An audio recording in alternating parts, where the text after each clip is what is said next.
चलो दौड़ के आओ, सत्संग का समय हो गया। सब लोग सामने आके बैठो, एक एक वचन वाणी को बड़ी सावधानी के साथ सुनो। जब सत्संग वचनों को सुनोगे तो धीरे धीरे समझ आने लगेगी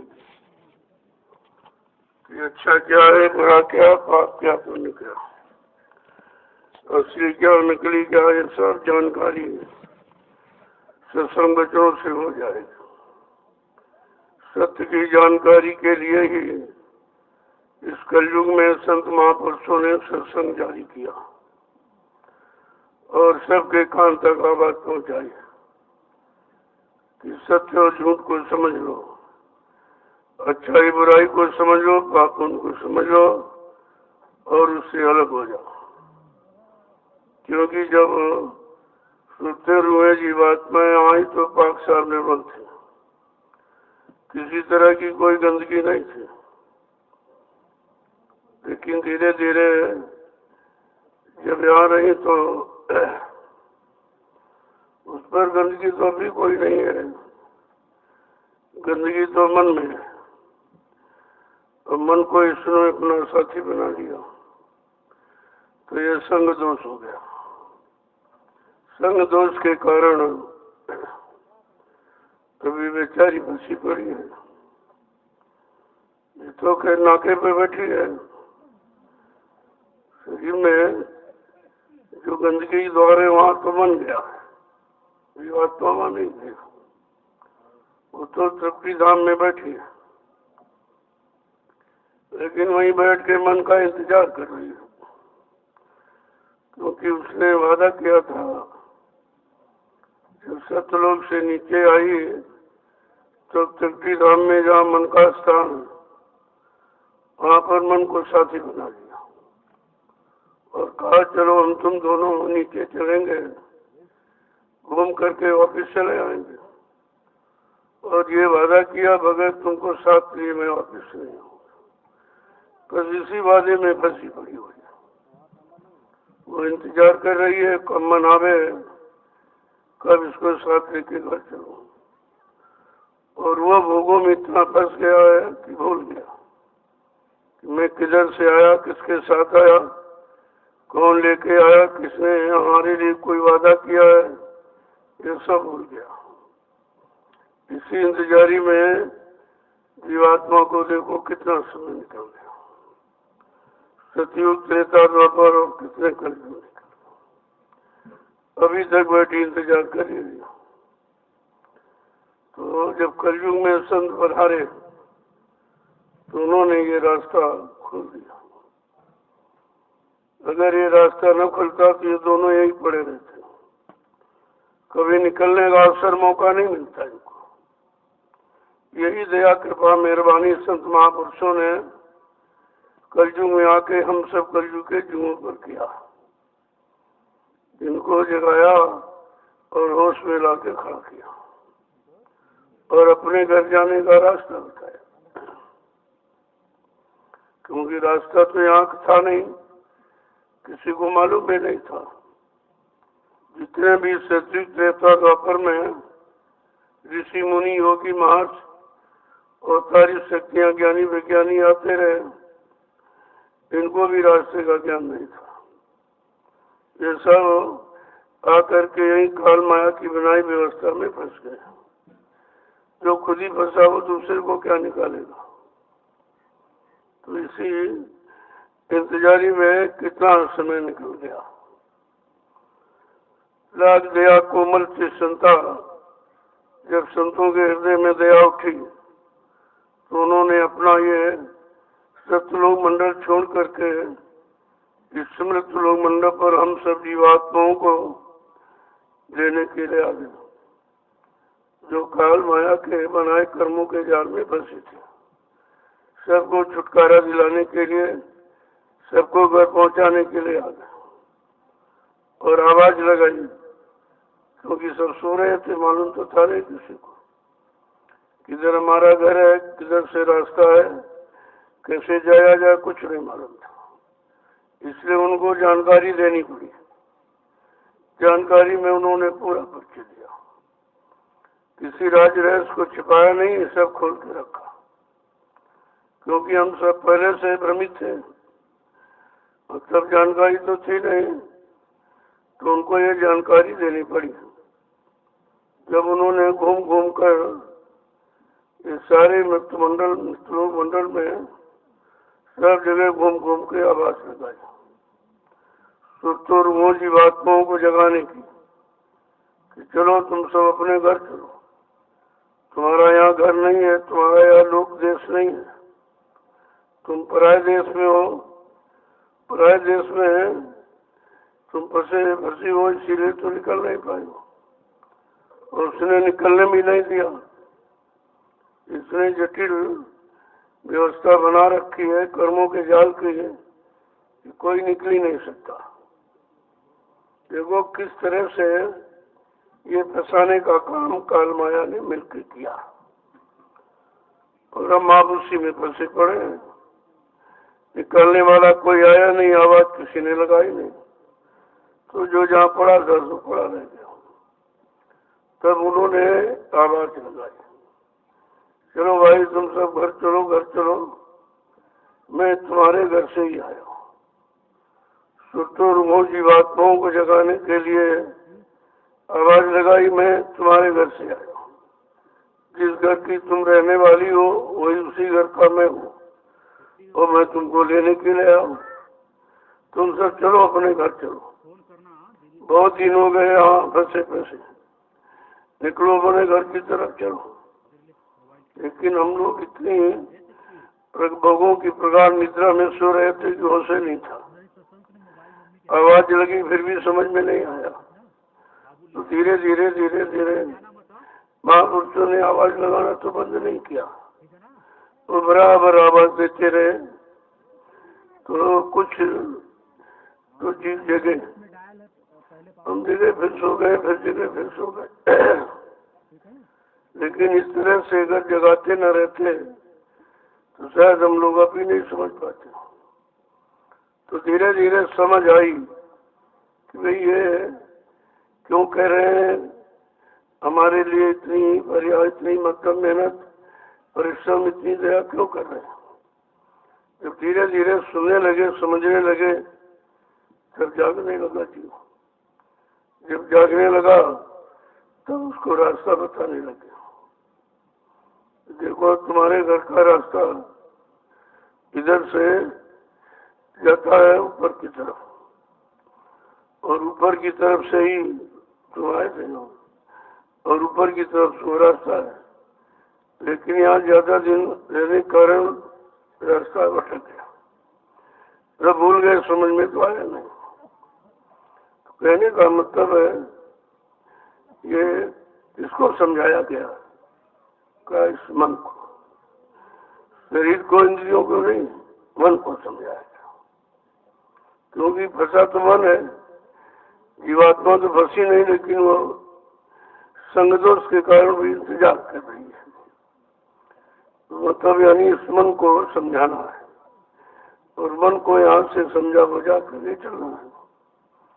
लेकिन ये इसने हमें आपको पकड़ के रखा है, और हमेशा उसी तरफ ले जाता रहा जहाँ फंसने का स्थान है।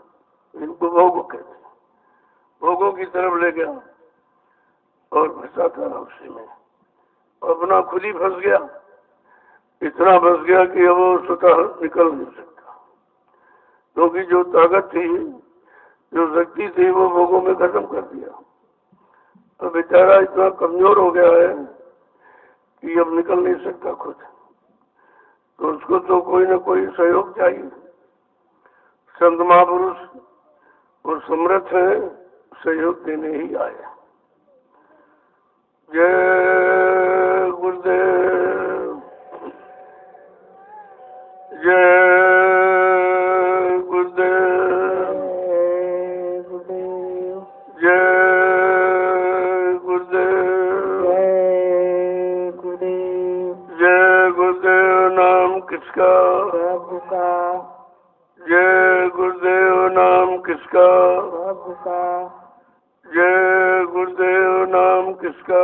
प्रभु का। प्रभु का प्यारा नाम। जय गुरुदेव। समृद्ध दाता दयालु पूज्य स्वामी जी महाराज, आज के इस प्रातःकालीन नैमिषारण्य की तपोभूमि पर लघु सत्संग में सम्मिलित होने वाले समस्त सत्संगी प्रेमी जनों,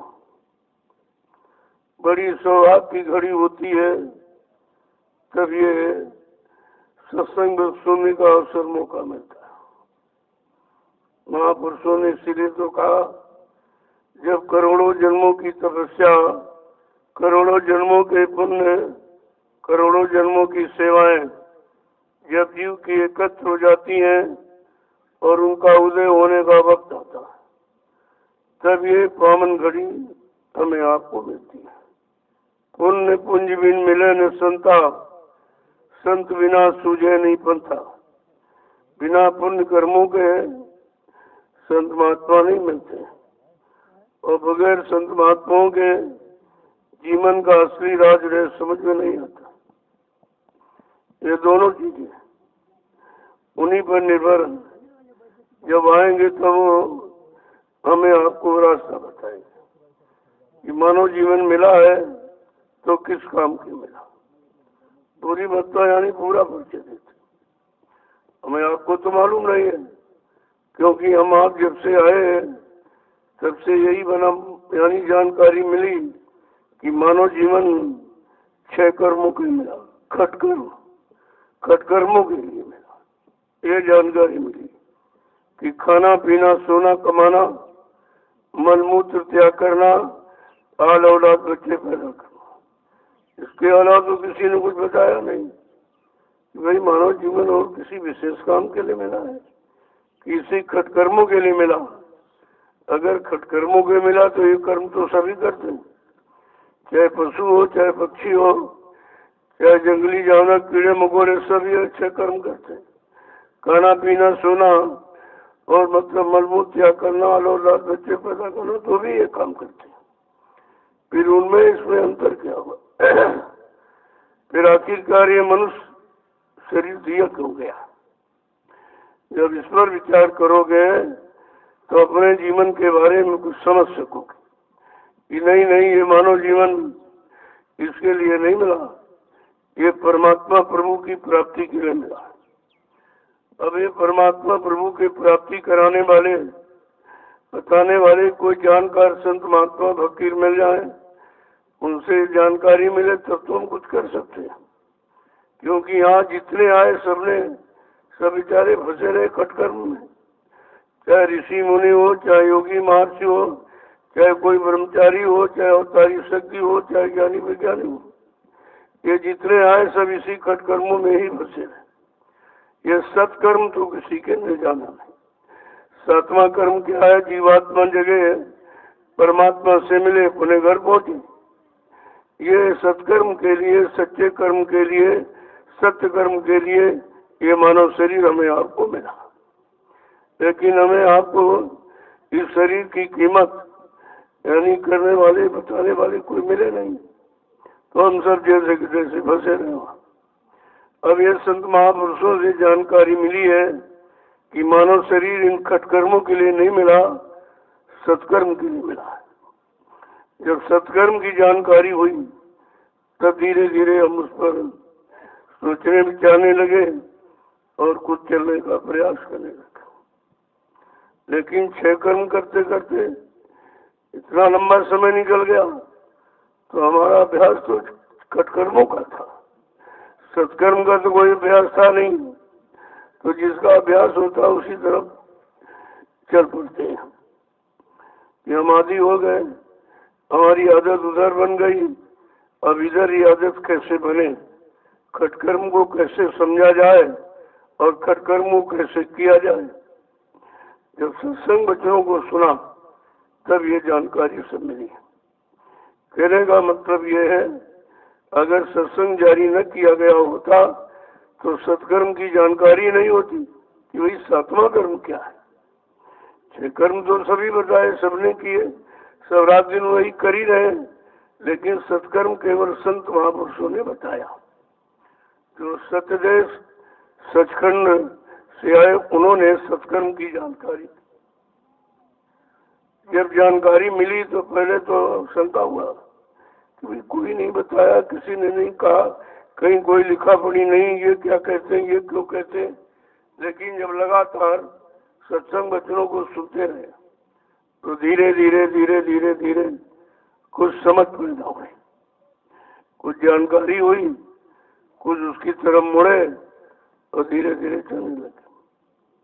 लेकिन काल माया तो पीछे खड़ी है, वो तो गिराने डिगाने के चक्कर में कि भाई ये किधर जा रहा है, ये हमारे इन बनाए रास्तों से अलग क्यों हो रहा, और ये अलग चला जाएगा तो ये फंसेगा कैसे, और फंसेगा नहीं तो हमारा राज कैसे चलेगा।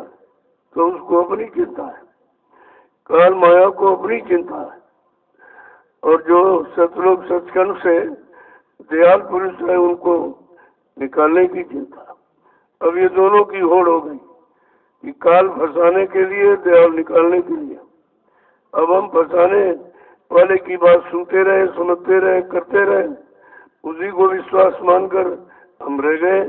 अब दयाल तो कभी आया नहीं, और दयाल ने कभी वचन भी नहीं फरमाए, जानकारी मिली नहीं कभी, तो उनके वचनों की तरफ कम ध्यान दिया। लेकिन धीरे धीरे धीरे वो लगे रहे, मेहनत करते रहे, सुनाते रहे, समझाते रहे, बताते रहे, चिताते रहे, तो अब कुछ समझ धीरे धीरे आने लगी। देखो इसमें भी लंबा समय निकल गया, लगभग 750 वर्ष पूरे होने जा रहे हैं। तब से ये रास्ता दयाल देश का दयाल पुरुषों के द्वारा मिला, के पहले तो मिला नहीं था। तो हम सब के सब भटके हुए थे, और ये भटकाने वाला अपना मन ही है, दूसरा कोई नहीं, कोई अड़ोसी पड़ोसी नहीं भटका रहा।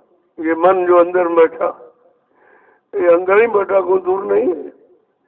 उस अंदर में बैठे मन को हम अभी तक नहीं समझ पाए कि भटकाने वाला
जब सत्संग शुरुआत करें तुमको वहीं बैठो, तुम कितने लोग आ रहे थे, सब सोते रहते हो। ये पता चला तुम कोई सत्संग नहीं सुनते, सब वहाँ सोते रहते पड़ेंगे। इतने लोगों की वहाँ जरूरत भी नहीं जितने वहाँ रहते हैं, और फिर भी ये सब सोते क्योंकि इन पर अभी सत्संग का नशा नहीं है। ये सब खाने पीने के आ रहे हैं, मैं जानता तो सब हूँ, लेकिन कुछ कहता नहीं भी हूँ। धीरे धीरे देख रहा हूँ ये सब गंदगी खत्म कर दूंगा। ऐसे को रखा जाएगा जो जिसको सत्संग की शौक हो, सत्संग का नशा हो, सत्संग की जरूरत हो। ये सब वहाँ फालतू के रहते हैं, को कुछ नहीं मालूम। न ये सत्संग सुनते, न कभी सेवा करते, न कभी भजन करते, सब सोते रहते।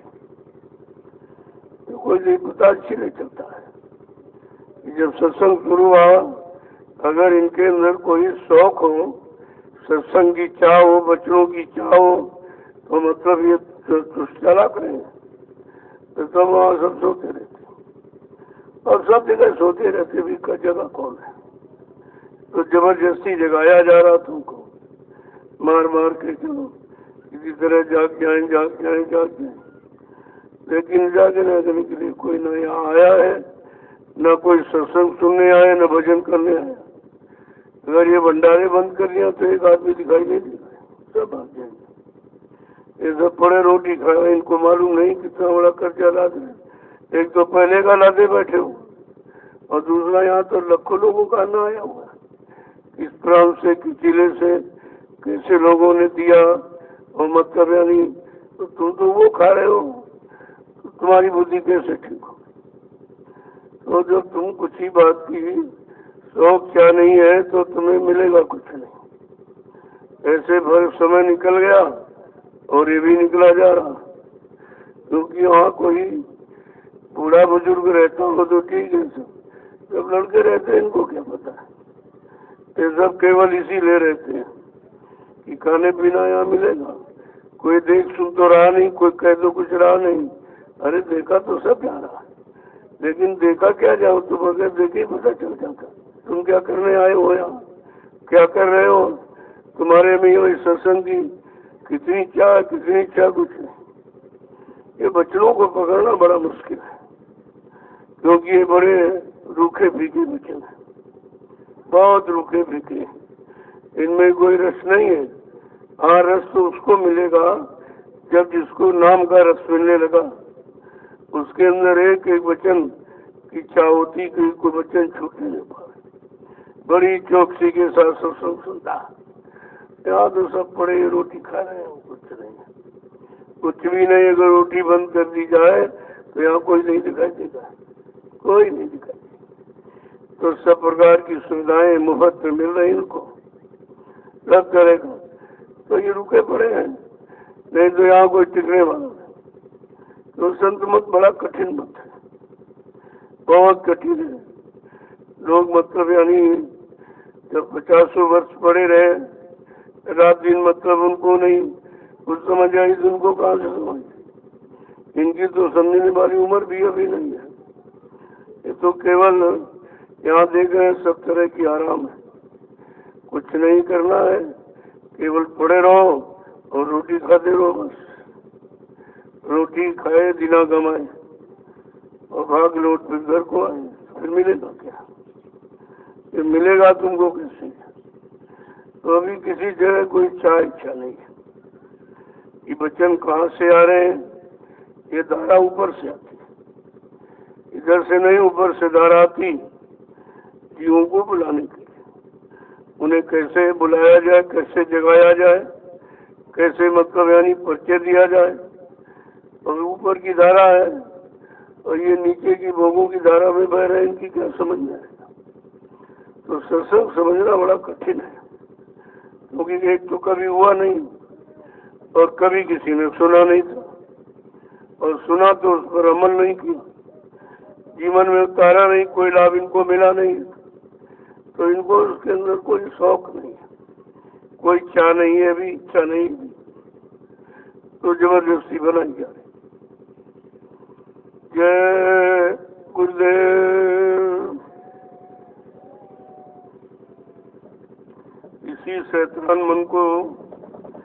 समझाने के लिए संत महापुरुषों ने कितनी मेहनत की, भाई इसे कैसे समझाया, क्यों इसके अंदर समझ और पकड़ क्या इच्छा तो अभी भोगों की, नाम योग की तो इच्छा है नहीं अभी, और ना नाम योग को ये पकड़ना चाहता है, क्योंकि नाम योग को पकड़ने में उसको कठिनाई दिखाई देती, बिल्कुल बेरुख है, इसमें कोई रस नहीं है, कुछ मिलता नहीं तो बेचारा। तभी तो जहाँ कथा होती है कि वहाँ न लागे रुचि नर की, या सोवे या बातें करे इधर उधर, बस ये दो काम करते, या तो सो जाओगे या तो मन इधर उधर भग जाएगा। अभी बच्चों की तरफ क्या नहीं है, बच्चों की पकड़ की अभी कोई शौक इच्छा थोड़ी तुम्हारे अंदर, तो जबरदस्ती है महापुरुष बनाते रहते, बन जाए शायद बन जाए, शायद अब घूम के आ जाए, शायद अब करने में लग जाए, तो इसी प्रयास में लगे रहते। अब अगर तुम्हारे जैसे हो तो फिर तुम कुछ नहीं समझोगे। अगर वो अपने पर आ जाए तो यहाँ एक भी आदमी नहीं टिकेगा, एक भी टिकने वाला नहीं है। वो तो भी तुम्हारी तरह सीधे साधे बने रहते हैं, मतलब तुम्हारी सुनते रहते हैं और तुम्हारे अनुसार काम भी करते रहते हैं, जिससे तुम चलते रहो। अगर वो अपने तौर तरीके में आ जाए तो और अपने काम पर तो यहाँ कोई नहीं टिकेगा, यहाँ एक भी अभी कोई टिकने वाला नहीं। सब मनमानी करते हैं, इनके मन के अनुसार हो जाए तो ठीक, न मन के अनुसार तो अलग हो जाएंगे। अभी कहाँ पकड़ है वचनों की, अभी कहाँ नशा चढ़ा नाम का, अभी कहाँ भक्ति का रस मिला है, तो कुछ हुआ ही नहीं। तो ये मन को समझाने के लिए महापुरुषों ने रास्ता रखा है सत्संग बच्चों का। सबसे मन तो सबके अंदर है, अगर सब लोग इसी तरह अपने अपने मन को समझाने लगो तो काम करने में देर नहीं है। लेकिन तुम इधर उधर समझाओगे, दूसरों को सुनाओगे, लेकिन मन को कभी नहीं सुनाते हो, न मन को कभी समझाते हो, न मन को तुम कभी राजी कर पाते हो, न इधर की तरफ लगा पाते हो। वो तो जबरदस्ती खींचातानी में आ जाते हो तो सुनने लगते कुछ। तो महापुरुषों ने मन को समझाने के लिए कैसे इशारे किए, जरा दो वचन सुन लीजिए, क्योंकि मन तो हमारे आपके अंदर भी वही है। हमें आपको अपने मन को कैसे समझाना चाहिए। पूजा पाठ करके तो आप समझा नहीं पाए, तीर्थ व्रत में जाके भी नहीं समझा पाए, गंगा स्नान करके भी इसकी भोगों की गंदगी नहीं उतार पाया, ये बाहर से तो कोई काम हुआ नहीं। वो तो जब वचन मिलेंगे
संत महापुरुषों ने इस मन को समझाने के लिए हमें आपको भी समझाया कि भाई तुम्हारे अंदर भी तो वही मन है। सब लोग अपने अपने मन को अगर समझाने लगो तो फिर देर नहीं लगी, लेकिन आदत है दूसरे को समझाने की। पर उपदेश कुशल बहु तेरे, ये आचरण तिन्नर न गने। दूसरे को उपदेश करना समझाना तो बड़ा सरल है, अगर वही वचन अपने पर लागू करो तो बड़ा कठिन दिखाई देता। तो अपने मन को कोई समझाने नहीं चाहता, ना कोई, और दूसरों को देखते रहते ये खराब है, ये खराब है, ये बुरा है, ये इसकी कमी, वो कमी, तो ये सब गंदगी इकट्ठा करते रहते हो। तुम्हारे अंदर गंदगी तो पहले से इतनी ज्यादा है, पहले वाली खत्म नहीं की, दूसरों की भी इकट्ठा कर ली। इसकी निंदा, इसकी बुराई, इसकी चुगली। अरे भाई ये मन बुराई क्यों करता है, बुराई की तरफ ही क्यों जाता, बुराई को जल्दी क्यों पकड़ता, अच्छाई को क्यों नहीं पकड़ता? इसका मतलब इसको कभी अच्छाई मिली ही नहीं, इसको बुराई मिली, बुराई को पकड़े बैठा है, और बुराई के बारे में अच्छा तजुर्बा ज्ञान रखता ही, पर से बुराई पकड़ लेगा, कमी ढूंढ लेगा, लेकिन अच्छाई नहीं पकड़ेगा। कबीर साहब ने यही तो कहा था, बुरा जो देखन में चला, बुरा न मिलिया कोई, और जब दिल खोजा अपना तो मुझसे बुरा न कोई। जब अपने को देखा तो अरे भाई इससे तो कोई बुरा नहीं। अपने में जब बुराई होती है तो तुम्हारी अच्छाई बातों से, बच्चों के कहने का असर लोगों पर नहीं पड़ेगा। एक बार गांधी महात्मा के पास एक सेठ आया, उसका अकेला लड़का था, तो वो सब जगह डॉक्टर वैद्य हकीमों के पास गया, किसी ने नहीं ठीक किया। बीमारी क्या थी? वो गुड़ बहुत खाता था। अब गुड़ खाने की बीमारी को डॉक्टर चाहते भाई ठीक कर देगा। आदत ठीक करना ये किसी डॉक्टर वैद्य हकीम की बस की बात नहीं है, वो तो संत महापुरुष ही आदत को ठीक कर सकते हैं, वो भी मन की आदत को। तो मतलब वो जब सेठ आया, कहा भाई मैंने आपका नाम सुना, मांगता हूँ, तो हमारा बच्चा ये गुड़ खाता है, इसका कोई इलाज है आपके पास? क्योंकि डॉक्टर वैद्य के पास में सब जगह घुमाया। किसी ने कहा भाई ये बीमारी, कोई बीमारी तो है नहीं, ये तो आदत है। भाई आदत हम नहीं ठीक कर सकते, क्योंकि बुरी आदतों में सभी फंसे पड़े, वैद्य डॉक्टर हकीम कोई भी हो। वो मन की जो लोगों की आदत, तो उनकी भी वही आदत है, वो भी इससे ठीक नहीं। इसलिए कहा कि भाई कि सतगुरु वैद्य वचन विश्वासा, अगर सतगुरु रूपी वैद्य मिल जाए, उनके वचनों पर विश्वास कर लो, तो ये मन की बीमारी, भोगों की रोगों, जो भोगों का रोग है, ये रोग सबसे बड़ी बीमारी है, ये खत्म हो जाए, इसे और कोई नहीं ठीक कर सकता। तो सेठ ने कहा भाई आपको लोग महात्मा कहते हैं, मैंने सुना, चलो भाई महात्मा के पास चले।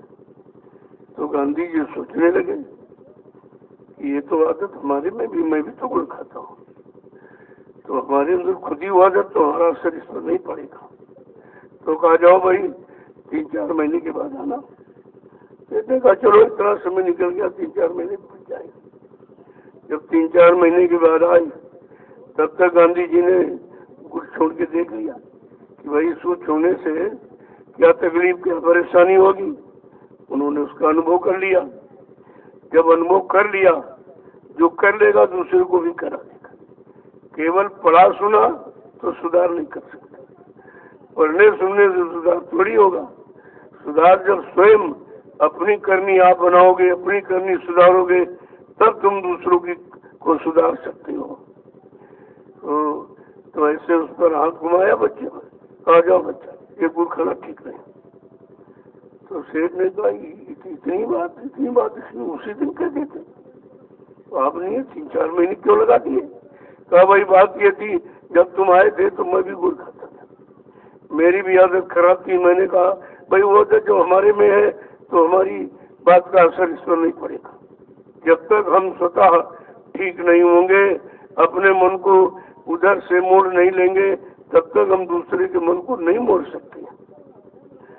कहने का मतलब ये है कि बुराइयों से भरा, निंदा आलोचनाओं से भरा व्यक्ति क्या किसी का सुधार कर सकता? जिसने अपने मन को नहीं सुधार पाया, मन की आदतों को नहीं सुधार पाया, अच्छी सच्ची बात को नहीं पकड़ पाया, जब निंदा आलोचना बुराई को, गंदगी को समेट रहा, पकड़ रहा, तो अच्छाई को कैसे ला सकता? क्या वो लोगों को अच्छा, निंदा आलोचना बुराई सुना के किसी को अच्छा बना सकता? जो अपने मन को नहीं अच्छा बना पाया, और मन सभी में हुई।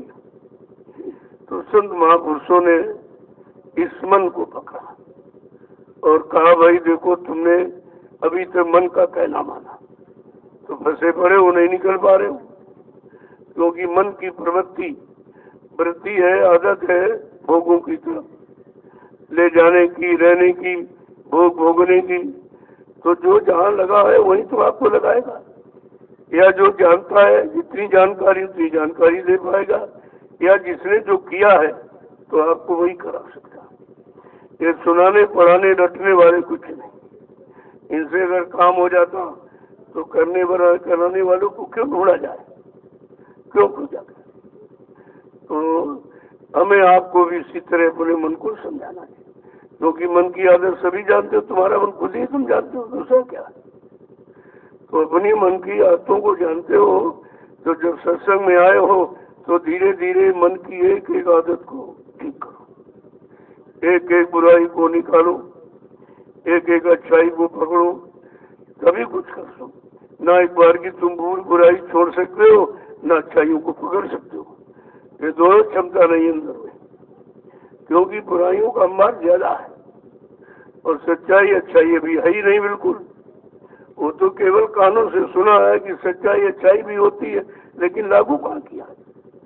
मन पर तो बुराई ही लागू हुई है। तो महापुरुषों ने इस मन को समझा के कहा, और हमें आपको भी बताया कि सबके अंदर भाई मन है, तो सब लोग अपने अपने मन को ठीक करो। तुम अड़ोसी पड़ोसी दूसरों को सुनाने समझाने में समय क्यों खराब करते हो? मान लो समझ भी गया तो तुम्हारा कौन सा काम कर देगा, और वो बिगड़ा है तो तुम्हारा क्या बिगाड़ देगा? तुम्हारा बिगाड़ और बनाओ तुम्हें अपनी ही करनी से होगा, दूसरे से नहीं होगा। तो संत महापुरुष आए तो उन्होंने कहा कि मन के कहे चलो मत कोई, और सतगुरु कहे करो तुम सोई। अभी तक तुमने मन का कहना माना, मन के इशारे पर चल, आज भी चल रहे हो। मन की जबरदस्ती है, मन वो खींच रहा है, लिए जा रहा है, लेकिन तुम मन को खींच कर इधर नहीं लगा सकते हो, इतनी शक्ति सामर्थ्य नहीं है। वो तो जब किसी का बल मिल जाए, केवल सतगुरु दया करे जब मुंह पर, कहा हम सब पर जब सतगुरु दया कर दे तो ये मन ठीक हो सकता है। अंतः जीव के बस की बात नहीं है। जब तुम्हारे बस की बात नहीं तो उन्हीं पर छोड़ दो, फिर वो जो कहे वो करो। कहते मन के कहे चलो मत कोई, अब सतगुरु कहे करो तुम सोई। जो सत्य का गुरु, सत्य की जानकारी देने वाला, सही सच्चे रास्ते पर खड़ा करने वाला, सत्य देश पहुंचाने वाला, जब सतगुरु आ गया तो उन्होंने कहा भाई तुम सतगुरु का कहना, अब यहाँ किसी कहना मत मानो। तुमने ऋषियों मुनियों का इतिहास पढ़ा, योगियों ब्रह्मचारियों का पढ़ा, अवतारी शक्तियों का पढ़ा, ज्ञानी विज्ञानियों का पढ़ा, लेकिन तुम्हारा मन नहीं सुधरा, एक भी नहीं सुधरा। सीताराम का वर्णन सभी कर रहे हैं, लेकिन सीताराम कोई बन पाया? कोई बन पाया है? तुमने देवी देवताओं की पूजा की, लेकिन तुम देवी देवता बन पाए? अरे काम किया जाता बनने के लिए कि बिगड़ने के लिए? हम जितना भी काम करते रहे सब बिगड़ने के लिए, अच्छाई सच्चाई नहीं पकड़ी किसी। पूजा का मतलब यही, जिसकी पूजा करते हो तो उसके समान तो बन जाओ, तभी तो पूजा सिद्ध होगी, तभी पूजा का लाभ मिलेगा। और हम बिगड़े की बिगड़े बने रहे, खराब के खराब बने रहे, बुराइयों में लगे रहे, पूजा करते रहे, तो मतलब क्या हुआ? पुण्य जहाँ पुण्य के, सेवा के, दया के जब भाव पैदा हो जाए तब तो तुम्हारी पूजा सार्थक हो जाएगी। तो महापुरुषों ने कहा अरे भाई पहले इस मन को समझाओ, जो बिगड़ा है उसको ठीक करो, और बिगड़ा है कि नहीं ये भी मालूम था नहीं।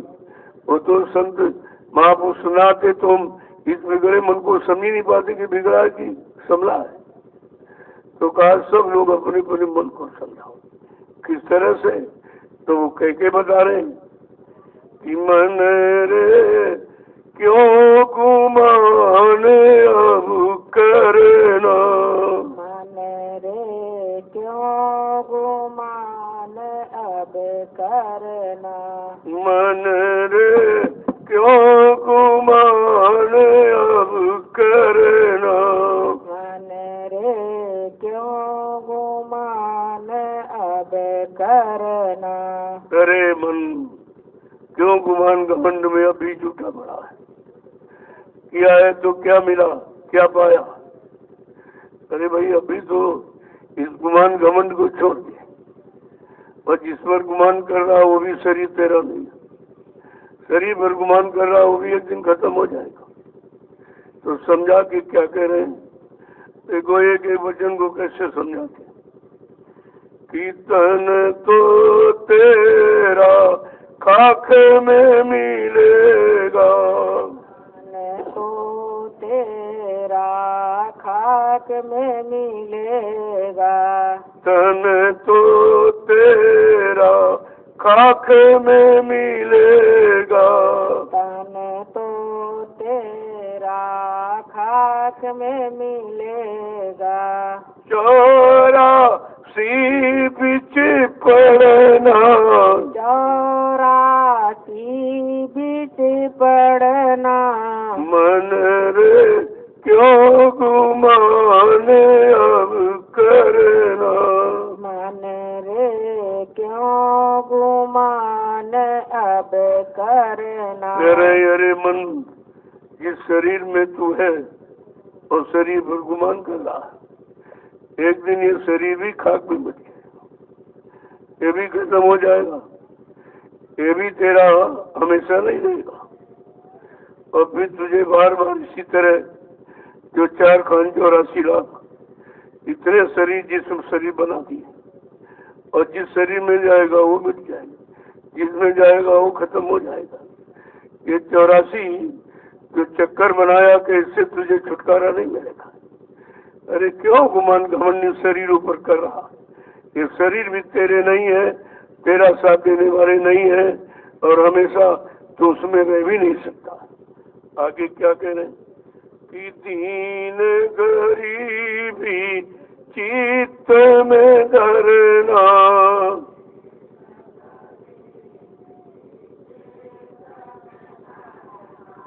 दीन गरीबी चित्त में धरना,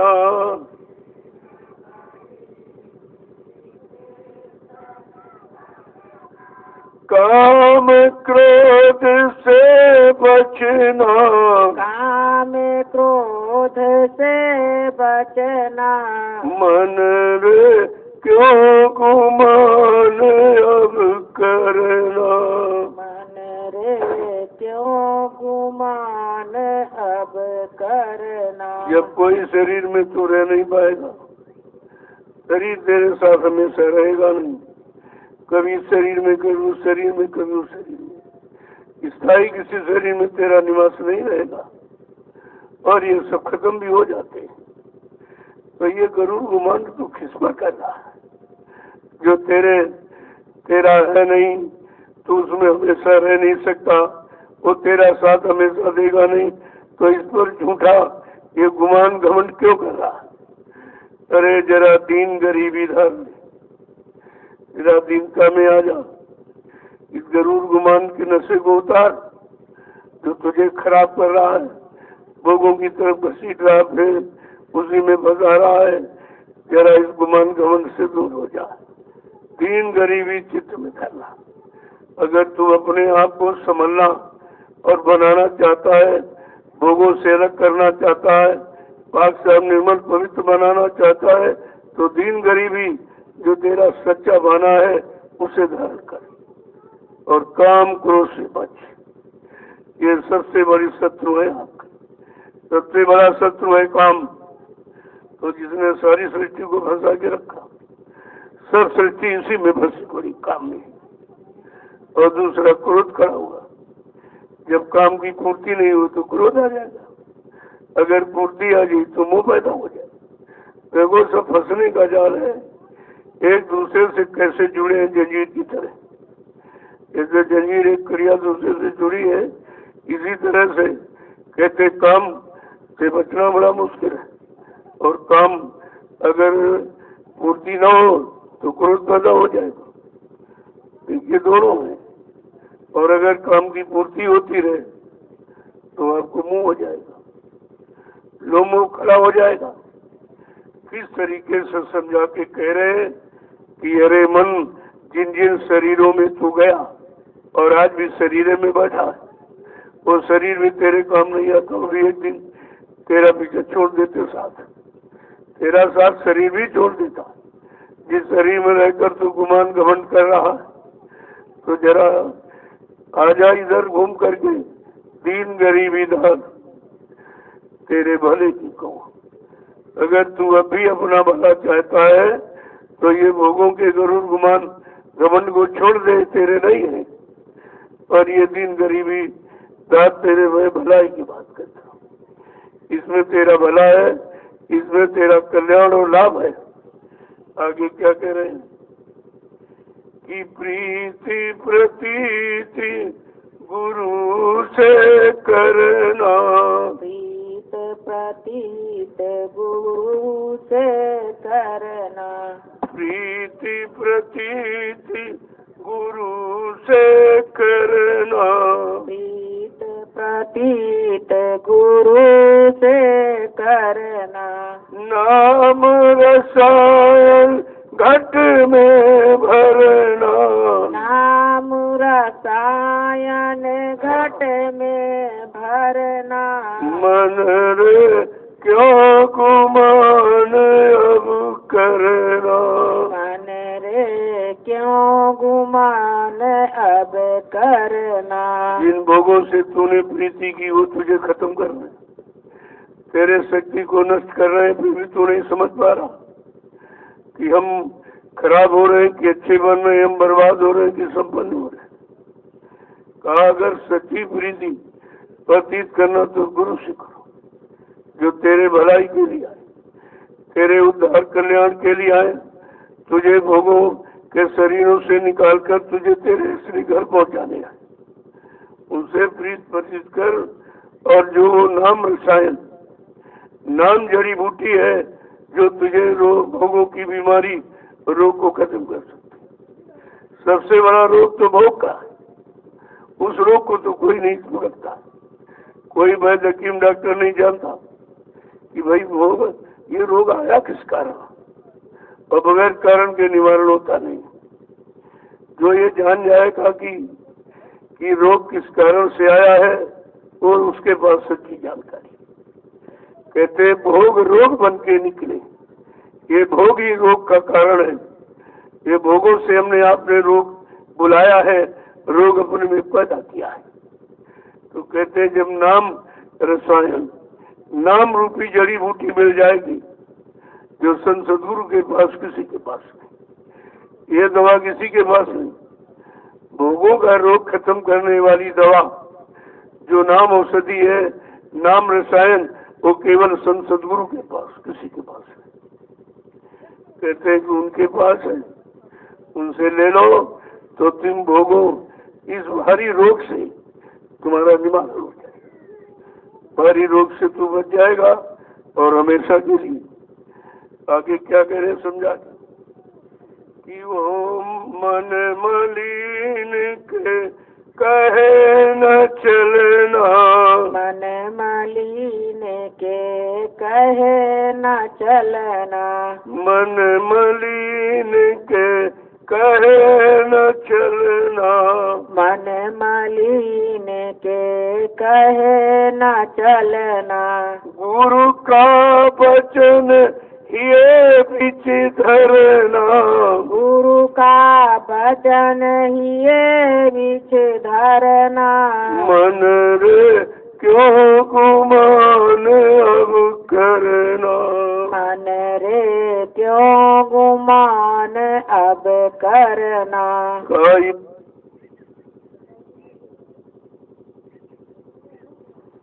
मन मलिन, ये मन बड़ा गंदा है, इसका कहना मत मानो। आपने कहना माना तो सी भोगों गंदगी में इसने फंसा दिया, तुमको लेके डाल दिया है। और ये सबसे बड़ी बीमारी है, सबसे बड़ी बीमारी भोगों की।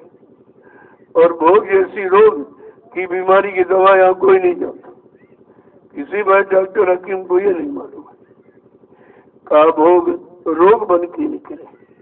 भोग ही रोग पैदा करते हैं, रोग का जन्म भोगों से होता है। और वो दवा नाम रसायन वो नाम जड़ी बूटी केवल सदगुरु के पास है, वो भी समय की दवा उनके पास। जो समय की बीमारी जिससे हम लोग ग्रसित हैं भोगों से, वो दवा केवल संत सदगुरु के पास है। कहते कि क्या मन मलिन के कहे न चला। बहुत दिन आपने इसका कहना माना है, इसी के इशारों पर चले हो तो अभी तो छुटकारा नहीं पाए भोगों से। और क्या कह रहे हैं कि गुरु का वचन ये विचय रखना। अब जो सदगुरु तुमको इससे बचने बचाने का जो रास्ता देते हैं, तरीका बताते हैं, युक्ति उपाय बताते हैं, उनके उपाय को वो क्या है? वचन। तुम उनके वचनों से बच जाओगे, तुम्हारा बचाव उनके वचनों से होगा। तो उनके वचनों को अपने अंदर हृदय में रखो। जब अंदर में वचन बने रहेंगे, वचन की याद बनी रहेगी, तो ये कोई भोग तुमको फंसा नहीं सकता है, फिर कोई रोग तुम्हारे अंदर पैदा नहीं होगा। आगे क्या कह रहे हैं? ये मतिमंद कहे नहीं सरना, ये मतिमंद कहे नहीं सरना, ये मतिमंद कहे नहीं सरना, ये मतिमंद कहे नहीं सरना। लोभ बढ़ाए उदर को भरना, लोभ बढ़ाए उदर को भरना, मन रे क्यों गुमान अब करना, मन रे क्यों गुमान अब करना। कहता ये मंद बुद्धि वाला मन ये गुरु के वचनों को कभी नहीं समझता, कभी सुनना ही नहीं चाहता, क्योंकि वो इस वचनों में कोई रस तो उसको मिलता नहीं, क्योंकि इन वचनों में अमी रस है और वो विषय रस नहीं रहा। विषयों के रस का पान करने वाला ये अमी रस कैसे पिएगा? कैसे पिएगा?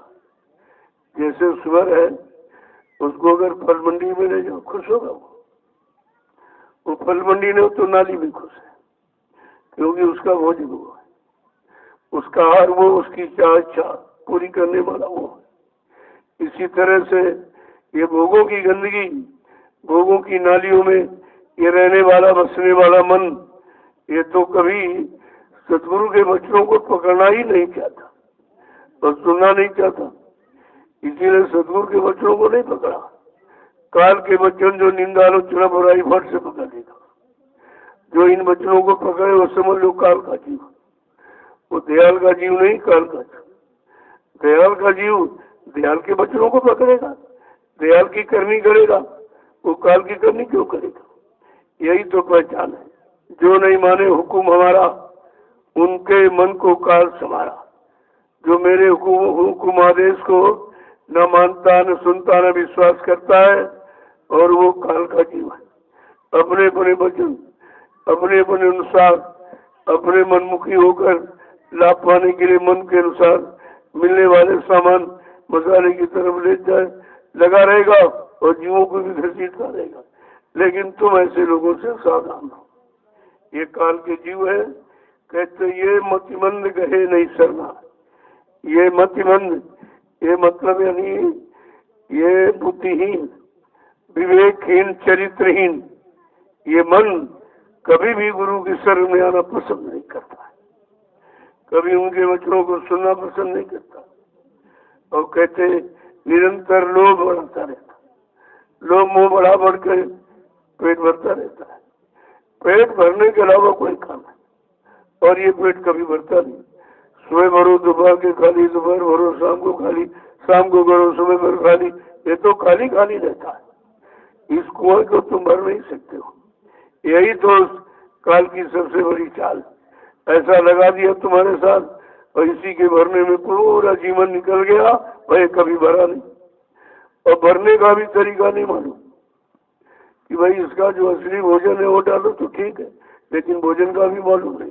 और फिर ये भी नहीं मालूम कि सच्चाई ईमानदारी से इसको भरा जाए तो ये कुछ ठीक रहेगा, उसमें भी बेईमानी, इनको लूटा, उनको ठगा, झूठ बोला, चल कपट, धोखा दिया, तरह तरह से इस पेट को भरने की कला सीखते रहते हो और मन उसी की तरफ लगाता रहता तो ये पेट कभी भरता नहीं।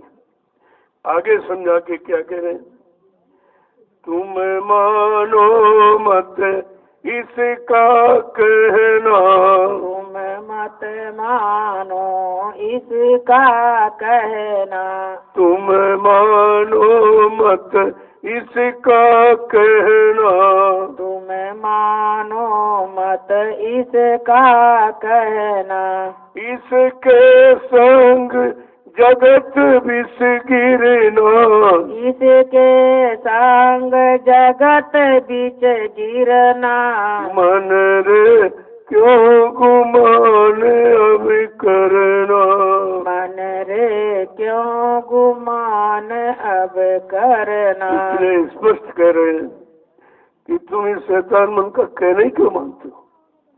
इतने दिनों से कहना मान के देख लिया है, ये भोगों की गंदगी सिवा और कहीं नहीं लगाता, उधर ही भला भगाता रहता। और फिर जब भोगों में फंसा देगा तो रोगी बना देगा, यानी कमजोर हो जाओगे, शक्तिहीन हो जाओगे, बलहीन, तो फिर आप कुछ कर नहीं पाओगे। तो कहते हैं इसे तुम मत मानो इसका कहना, और जब इसका कहना माना है तो जगत भी फंसे रहे। इसी संसार में 4 खान 84 लाख नरकों की योनियों में फंसने के सिवा इसने कुछ दिलाया ही नहीं। इसके साथ रहने में, चलने में, इसका कहना मानने में, इसी 4 खान 84 लाख नरकों की योनि में फंसे रोग कभी छुटकारा नहीं मिलेगा। आगे क्या कह रहे कि इस मूर्ख को समझ पकड़ना, इस मूर्ख को समझ पकड़ना, इस मूर्ख को समझ पकड़ना, इस मूर्ख को समझ पकड़ना, गुरु के चरण कभी न बिसरना, गुरु के चरण कभी न बिसरना, मन रे क्यों गुमान अब करना, मन रे क्यों गुमान अब करना। ये मूर्ख है, इसको समझ के पकड़ के रखो। इतने दिन इसका कहना मान के देख लिया, इसके अनुसार चल के देख लिया, इसकी पूर्ति करके भी आपने देख लिया है, तुम्हें मिला कुछ नहीं सिवाय भोगों की गंदगी, सिवाय भोगों का रोग बीमारी, और कुछ मिला यही जिसके पास था। कहा इसको समझ के और पकड़ करके रखना, और तुम गुरु के वचनों को कभी मत भुलाना। अगर उनके वचनों को भूल गए तो ये फिर तुमको घसीट के उधर ले जाएगा। सदगुरु के वचन ही हमें आपको मन की शैतानी से बचा सकता है, और कोई नहीं बचा, पूजा पाठ तो नहीं बचा पाए। जो भी अपने आपने शरीर इंद्रियों से जो भी शुभ कर्म, अच्छे कर्म जो भी किए, उससे मन कभी सुधरा नहीं, मन कभी ठीक नहीं हुआ। कहा इसलिए गुरु के वचनों को पकड़ के रखना। जब गुरु वचन पकड़े रहोगे तो इसकी भोगों की पकड़ ढीली हो जाएगी, फिर ये उधर की तरफ जाना बंद कर देगा। आगे क्या कह रहे हैं कि गुरु का रूप नयन बिच धरना, गुरु का रूप नयन बीच धरना, गुरु का रूप नयन बिच धरना, गुरु का रूप नयन बीच धरना, सूरत साधु से नभ पर चढ़ना, सूरत साध से नभ पर चढ़ना, मन रे क्यों गुमान अब करना, मन रे क्यों गुमान अब करना। आप तक जितने चेहरे अपने मन में बसाए आंखों में, उन चेहरों से तुम्हारा कोई काम नहीं। उन चेहरों ने घसीट करके तुम्हें गलत रास्ते पर ही लगाया है। आपका केवल गुरु गुरु स्वरूप अपने नैनों में बसा लो, तो ये जितनी गंदगी पहले की बसी है वो भी खत्म हो जाए, और आगे कोई गंदगी आने नहीं पाएगी। ऐसा गुरु का स्वरूप है। जब उस स्वरूप को बसा लोगे तो कोई ये नकली रूप उसके आगे टिकने वाले नहीं।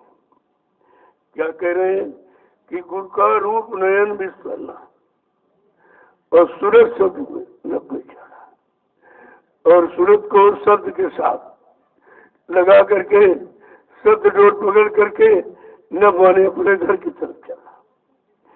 ये काम असली है, घर की तरफ चलना और बार बार भोगों में गिरना ये नकली है। ये काल की तरफ, काल अपनी तरफ घसीट रहा, दयाल अपनी तरफ, और दोनों की होड़ लगी है। हमें आपको ये समझना है कि हम किसकी पारी में खड़े, दयाल की पारी में कि काल की पारी में खड़े। अभी तक यही नहीं समझ पाए हम खड़े कहाँ हैं। जब खड़ा समझ लोगे तो फिर निकलने की कोशिश करो। हम गलत जगह खड़े हो गए, यहाँ खड़े रहने से कुछ मिलेगा नहीं। इतने दिन खड़े रहे तो क्या मिला, और अब क्या मिलेगा? तो कहते हैं कि गुरु का रूप नयन विस्तारना। जब गुरु के स्वरूप को, गुरु मूर्त ये विचारो, गुरु के चेतन स्वरूप को जब दोनों आंखों के मध्य में या बीच में बैठा लोगे, तब कहते कि मन की गंदगी अपने आप खत्म हो जाएगी। जितनी गंदगी चेहरों के रूपों को पकड़कर इसने इकट्ठा की है, वो सब गंदगी समाप्त हो जाएगी। आगे क्या कह रहे हैं कि सतगुरु स्वामी का नाम सुमिरना, सतगुरु स्वामी का नाम सुमिरना, सतगुरु स्वामी का नाम सुमिरना, सतगुरु स्वामी का नाम सुमिरना। जो आप कहे वही चित धरना, जो अब कहे वही चित धरना। मन रे क्यों गुमान अब करना, मन रे क्यों गुमान अब करना। इससे सतगुरु स्वामी बार बार समझाते हैं। शैतान मन को बार बार मतलब में समझौती देते हैं वचनों के द्वारा।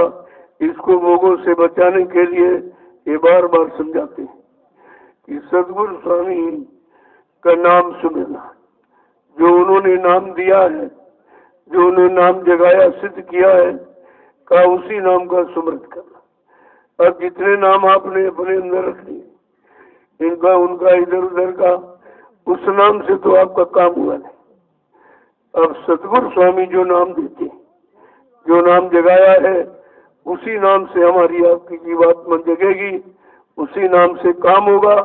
वही नाम असली धाम मुकाम को पहुंचा सकता है, बाकी ये काम कहीं से नहीं होता। आगे कह रहे जो वो कहे वही चित्त धरना। अब हमें आपको अपने चित्त, मन, बुद्धि, चित्त में उसी को बसाना है, उसी को रखना है, उसी को धारण करना है जो सतगुरु दयाल बताते हैं। क्योंकि उससे हमारा काम होना, वो वही बताएंगे जिससे हमारा काम हो जाए, जिससे ये काल माया का देह छूट जाए, कर्मों के जाल से हम अलग हो जाए, अपने सच्चे घर मुकाम मंडल लोग पहुंच जाए। कहा सतगुरु स्वामी वही बताएंगे। वो यहाँ फंसने की बात नहीं बताएंगे, यहाँ भोगों की तरफ मुड़ने की, जाने की बात नहीं बताएंगे। लेकिन हम लोग उनके वचनों को सुनते ही कहा। ये मक्कार मन सुनने नहीं देता है, ये उधर जाने नहीं देता है, ये वचनों को पकड़ने नहीं देता। ज्यादा ज्यादा अगर पकड़ोगे दूसरों को सुनाने के लिए, उसमें लग जाएगा। ना अपना सुनेगा, ना अपना समझेगा, ना समझ करके उन वचनों को धारण करेगा, ना अपने में सुधार करेगा। तो जब तुम्हारा मन सुधरेगा नहीं, तभी काम करो लोग की गंदगी की तरफ भागता रहता है। तभी हम इसको समेट नहीं पाते, क्योंकि हम इसको करने में नहीं उतारते। केवल बकनी में, सुनाने में, भाषण में, स्पीच में, प्रवचन में, ये सब काम में लगे पड़े हैं, लेकिन अपने शैतान मन को कभी नहीं समझाते।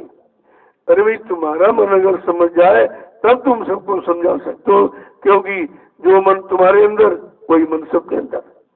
जो अपनी बीमारी जान जाएगा दूसरे की ठीक कर देगा।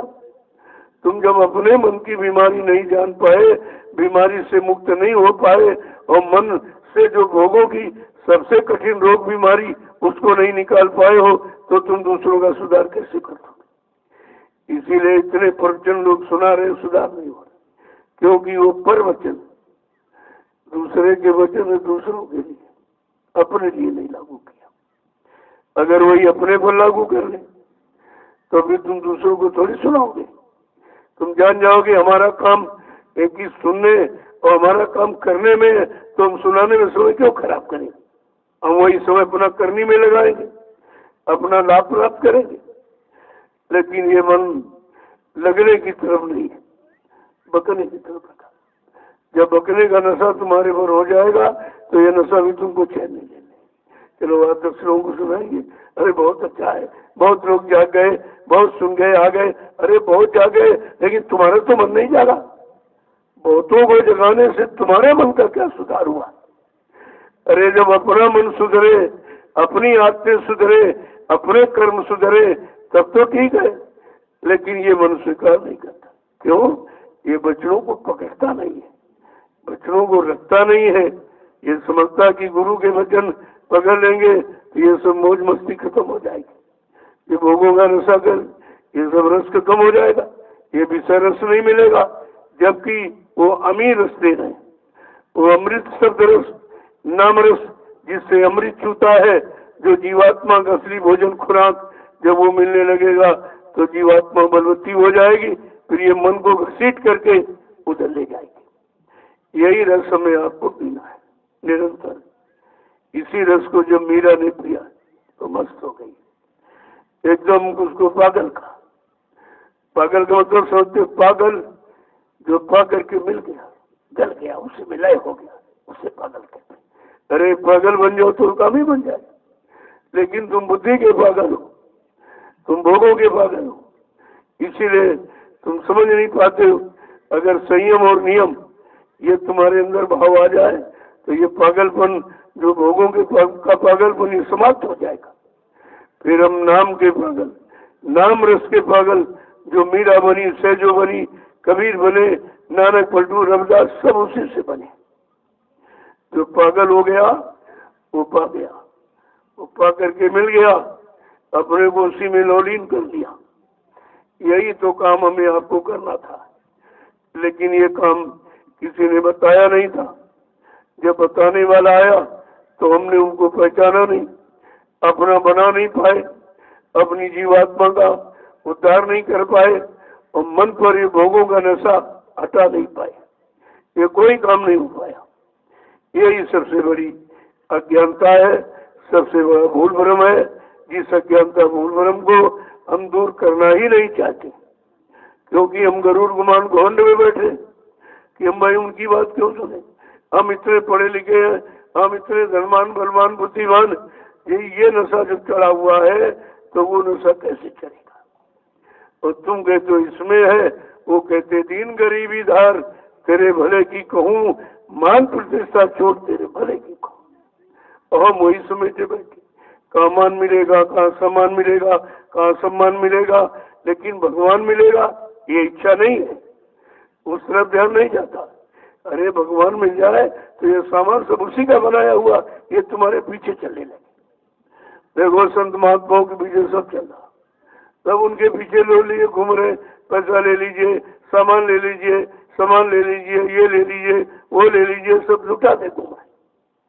क्योंकि वो जानते हैं इनको देने में हमारा भला है, इनको देने में हमारा लाभ है, क्योंकि ये भलाई में लगाना जानते हैं और लाभ देना भी जानते हैं। इसलिए उनके पीछे सब ये दौड़ रहा है, सब दौड़ रहा है उनके पीछे। अगर इसी तरह हम सब लोग बन जाए जो हम सामान सम्मान के पीछे दौड़ रहे, ये भागना दौड़ना खत्म हो जाए, ये सब तुम्हारे पीछे दौड़े। अगर ये स्थिति उलट जाए, स्थिति हमारी मन की बदल जाए, तो सब तुम्हारे पीछे घूमेगा। तुम खर्च नहीं कर पाओगे, तुम प्रयोग नहीं कर पाओगे, इतना में इतना मिल जाएगा। लेकिन पहले उस मिलने वाले के लायक तो बनो, काबिल तो बनो, वो इल्म और ज्ञान तुम्हारे अंदर तो आ जाए, तब तो ये कहना नहीं पड़ेगा, मांगना नहीं पड़ेगा। देखो संत महात्मा किसी से कुछ नहीं मांगते, कुछ नहीं लेते, फिर भी लोग देने वाले इतने हैं कि इतना देते हैं कि कहाँ रखा जाओ, लेकिन वो लगाना जानते, वो रखना नहीं जानते, लगाना जानते। रखने और लगाने में भी फर्क है। रखा जाता अपने लिए, लगाया जाता दूसरे के। लगाने का मतलब जिसको लगाने से दूसरों को लाभ हो, और रखने का ये अपना व्यक्तिगत लाभ होता है। तो हम रखना जानते लेकिन लगाना नहीं जानते, और लगाने वाला कौन उनको भी नहीं पहचानते कि चलो हम इतने दिन रखे रहे तो कौन सा लाभ मिला। तुम करोड़ों रुपए रख लो तो क्या परमार्थ बन जाएगा? क्या रखने में परमार्थ है? कि जो परमार्थी डगर पर चलने वाला है या चल रहा है, अगर वो तुम्हारा ले ले तो परमार्थी डगर पर लगा देगा और लाभ आपको मिल जाएगा। ऐसे तो लोग कितने राजे महाराजे बादशाह आए जिनके पास हीरे जवाहरात इसके खजाने थे, और वो बेचारे खाली चले गए, कुछ नहीं मिला, क्योंकि उन्होंने रखना जाना, लगाना नहीं जाना। लगाने वाले कौन है उनकी तलाश नहीं, क्योंकि अहंकार में थी हम राजा है, हम महाराजा है, हम सम्राट है, हम ये हम वो है।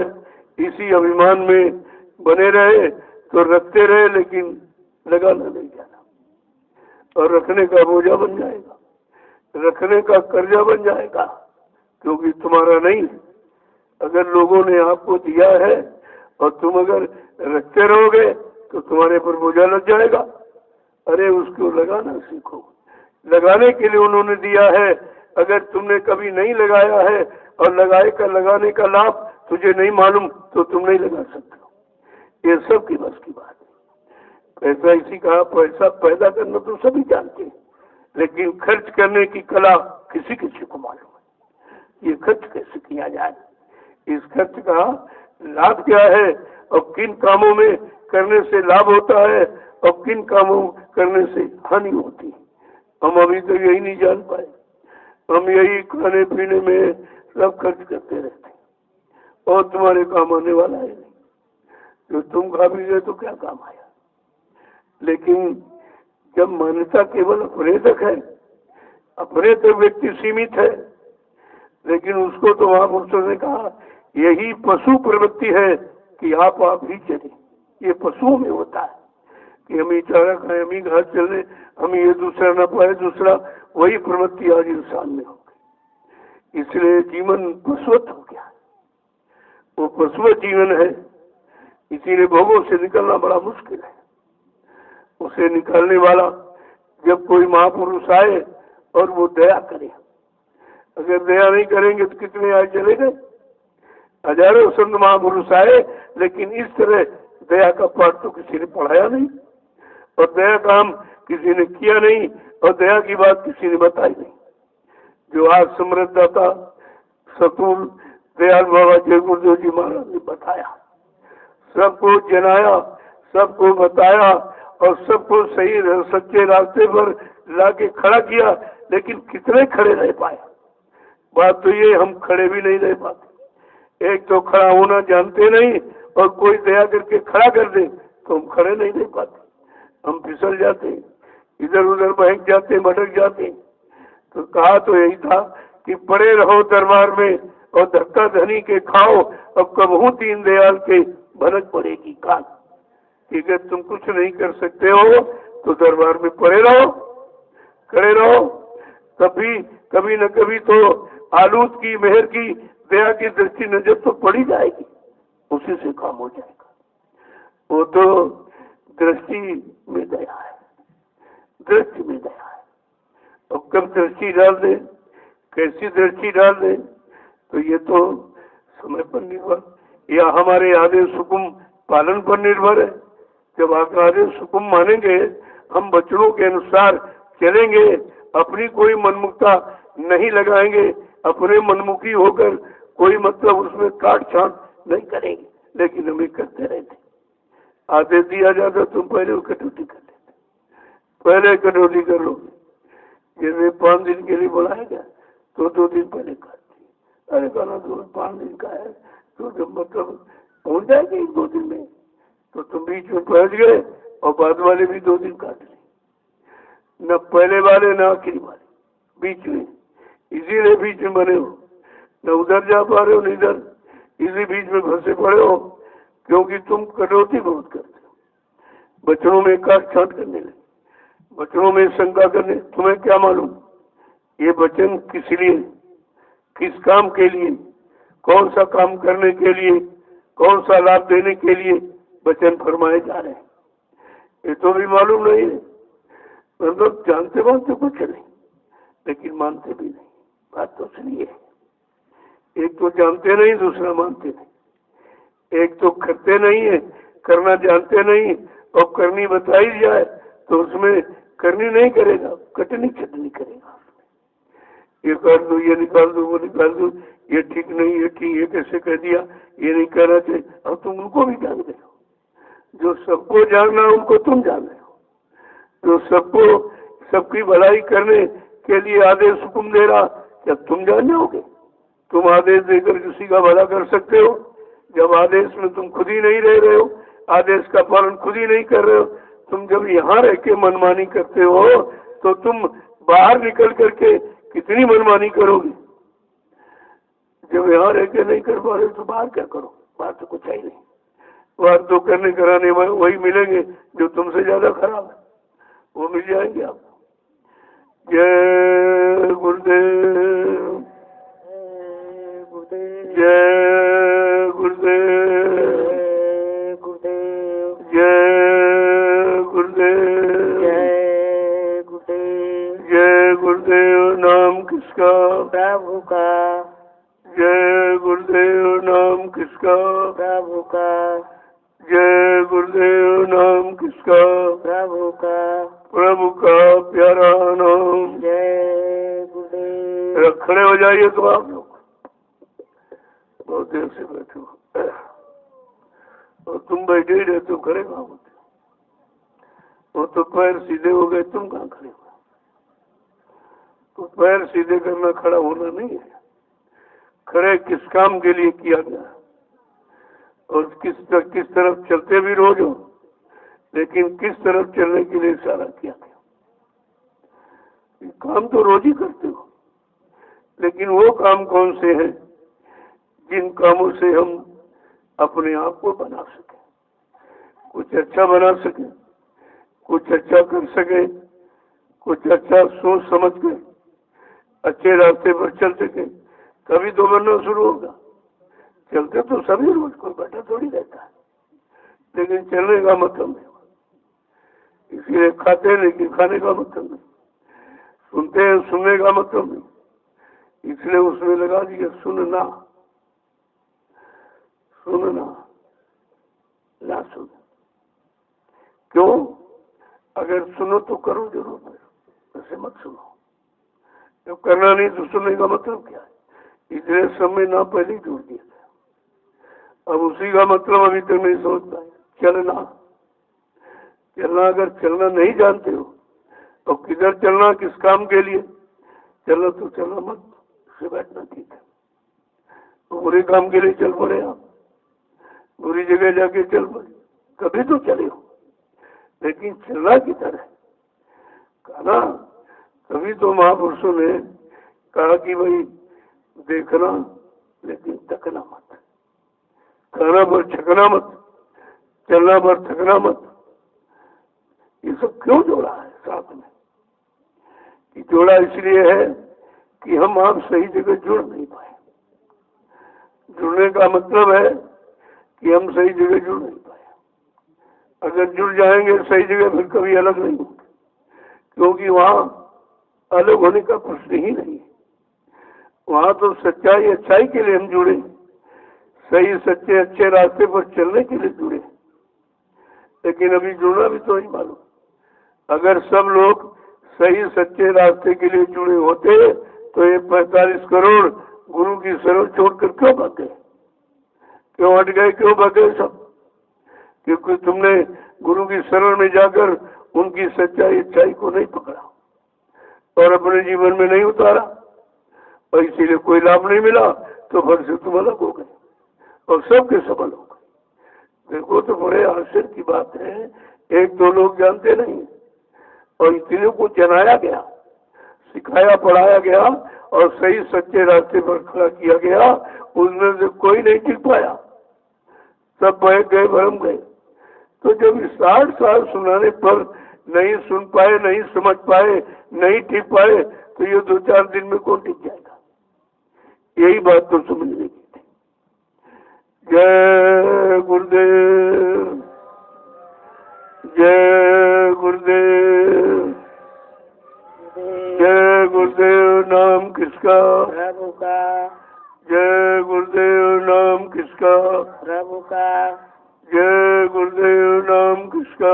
प्रभु का। प्रभु का प्यारा नाम। जय गुरुदेव। जोर से बोले, जय गुरुदेव। नाम मिल बोले, जय गुरुदेव। बोलना होगा, जय गुरुदेव। अभी से बोले, जय गुरुदेव। दुख दर्द हरेंगे, जय गुरुदेव। सब कष्ट मिटेंगे, जय गुरुदेव। सुख शांति भी देंगे, जय गुरुदेव। सबके दाता, जय गुरुदेव। सबके मालिक। जय गुरुदेव। प्रेम से बोले, जय गुरुदेव। ये नाम नहीं इंसान का, ये नाम है प्रभु का। ये काम नहीं इंसान का।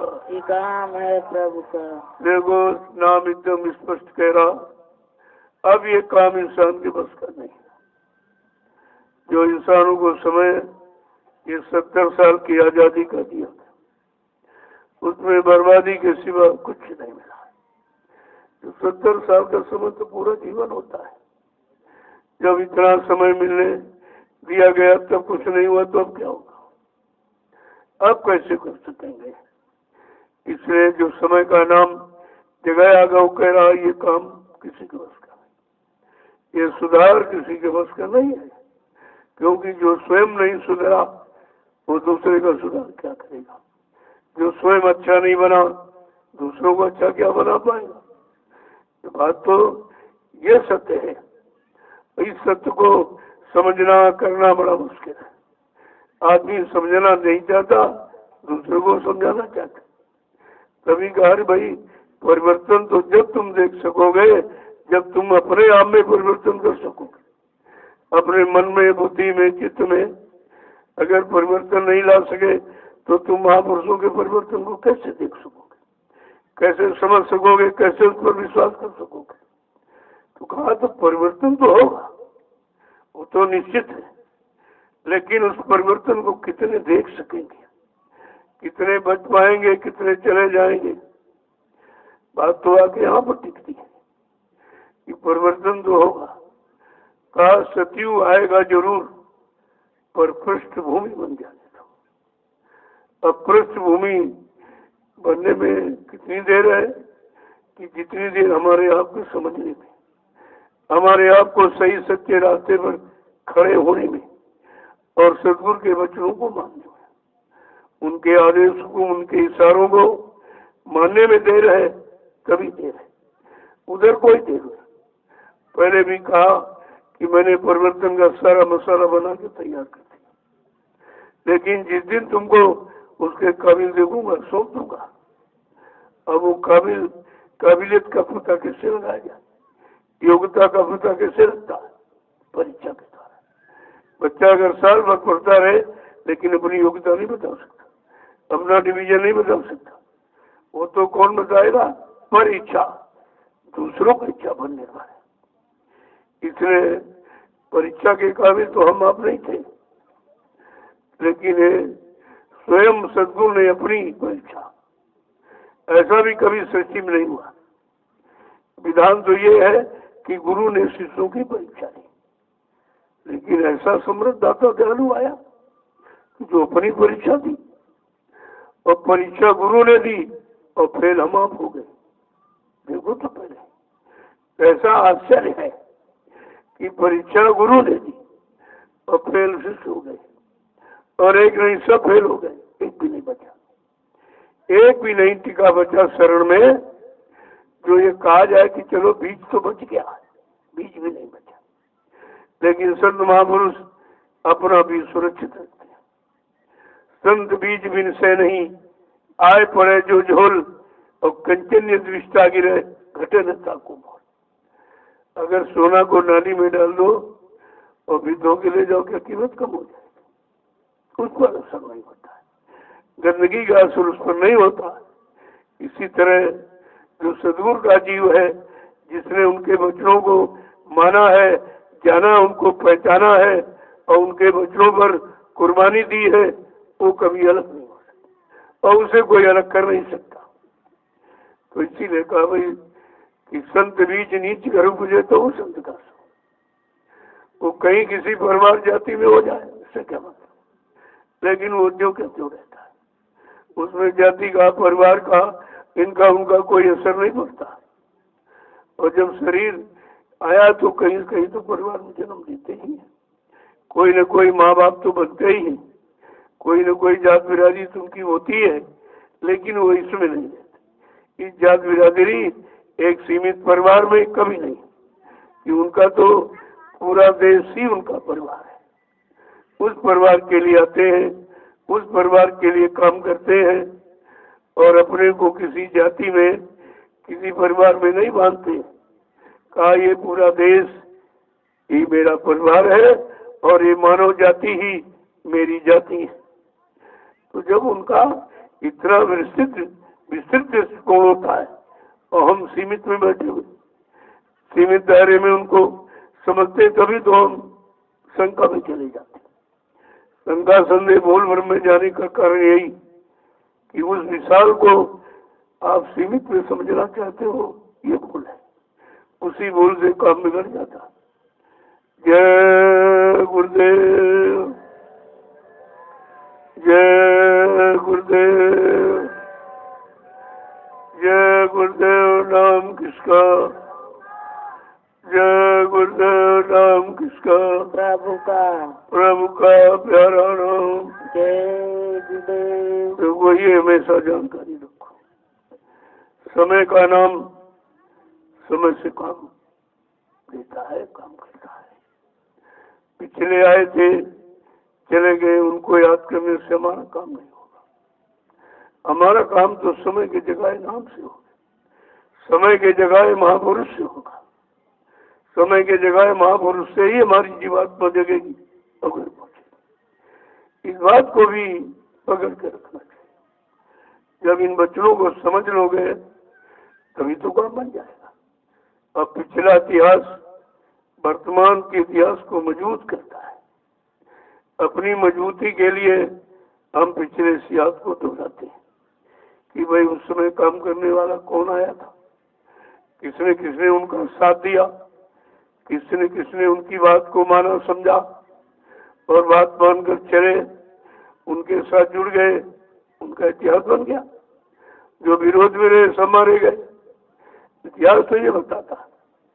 अगर उसी इतिहास को समझकर हम अपने समय कलयुग के इतिहास को समझ ले तो फिर समझने में कोई भूल नहीं होगी, कोई भूल नहीं, कोई शंका नहीं होगी। इसीलिए तो ये पिछले इतिहास लिखे गए कि पिछले इतिहासों को पढ़कर अपने समय इतिहास को समझ लो और कर लो तो तुम्हारा भी इतिहास में नाम हो जाएगा।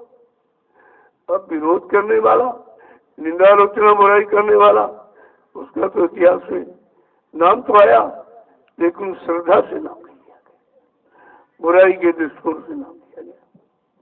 तो बात तो इसलिए है, तो हमें आपको अपनी समझ पिछले इतिहास को पढ़कर पैदा करनी चाहिए, तब हमारा भी काम हो जाएगा, हमारा भी इतिहास बन जाएगा, हम भी इतिहास के एक सफल पात्र बन जाएंगे, तो लोग तुमको भी याद करेंगे।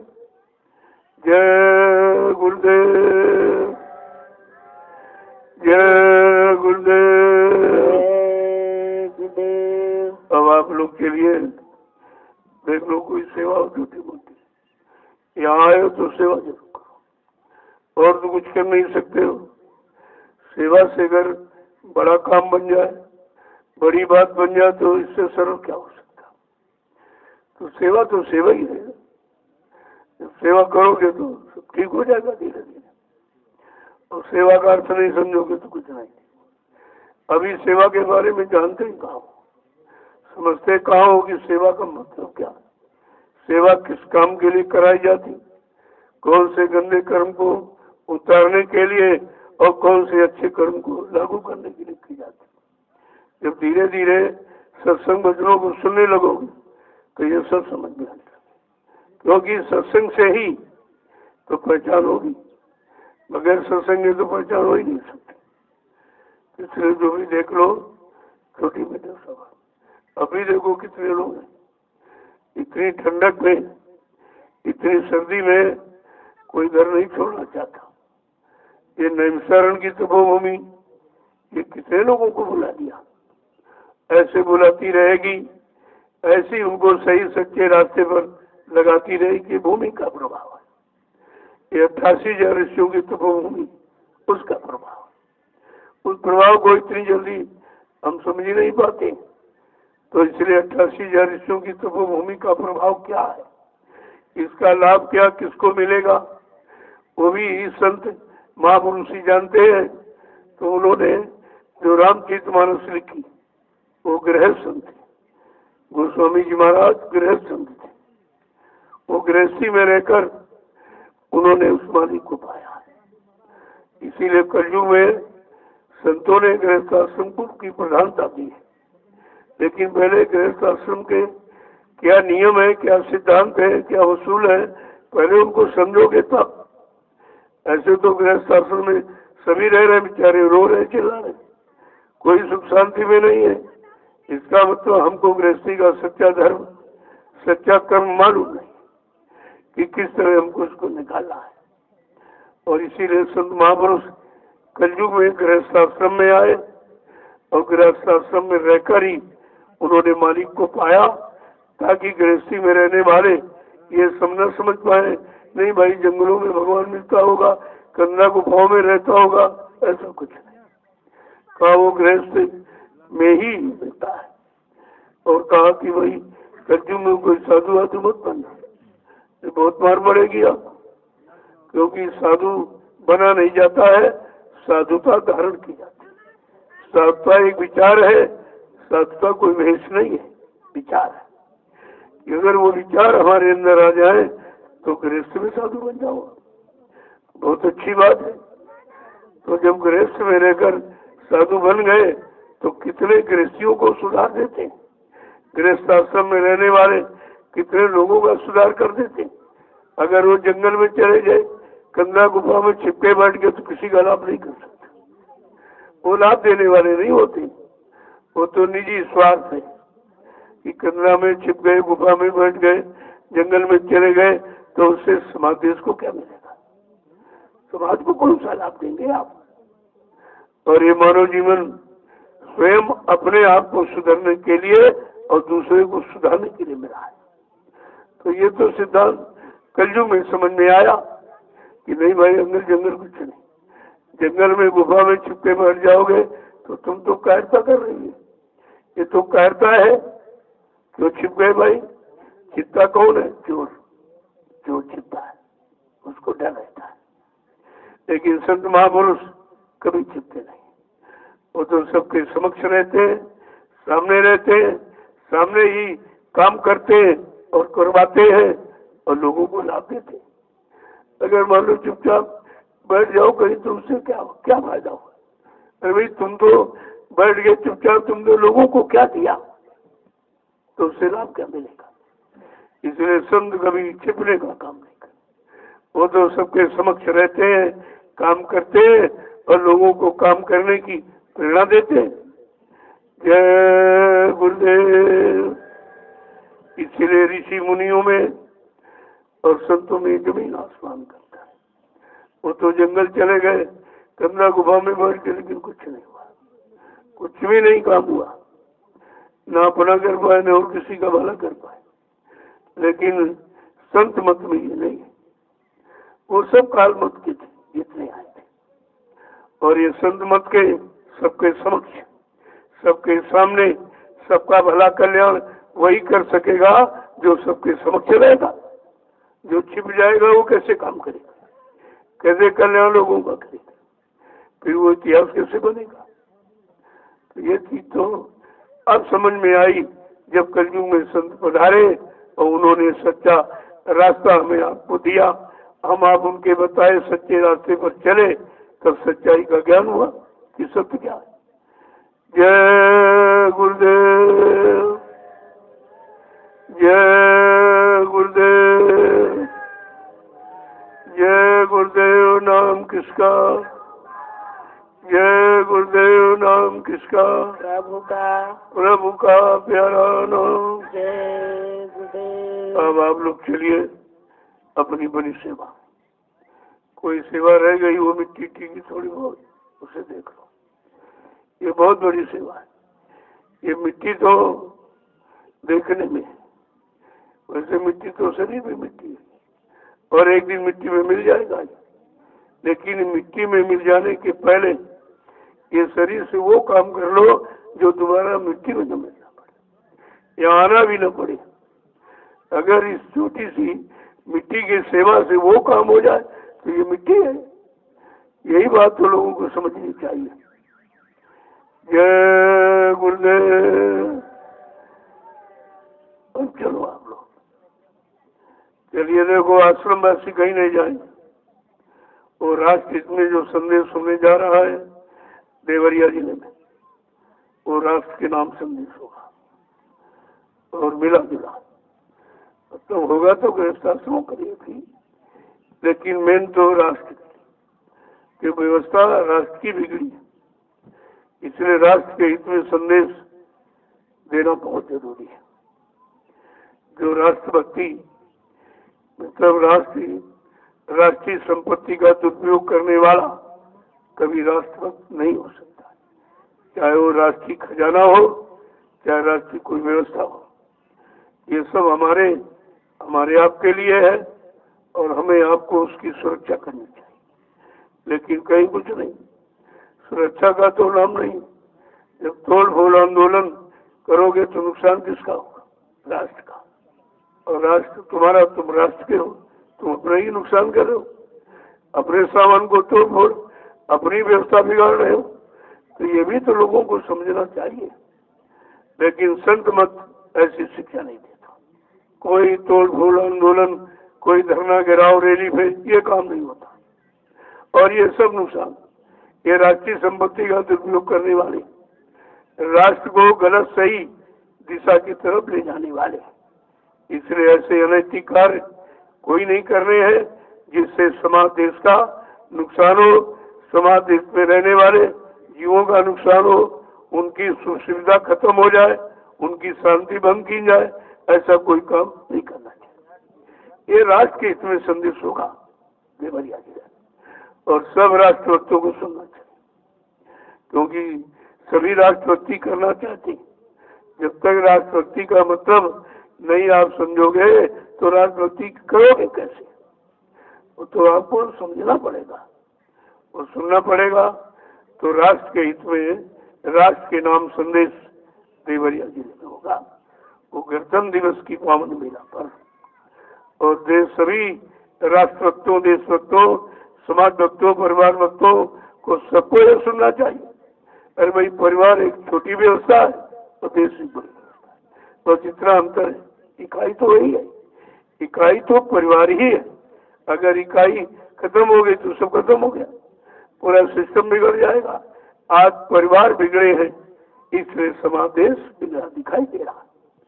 परिवार नीति तो लोगों के अंदर समझाई बताई नहीं गई कि परिवार में रहकर हमें आपको किस तरह रहना।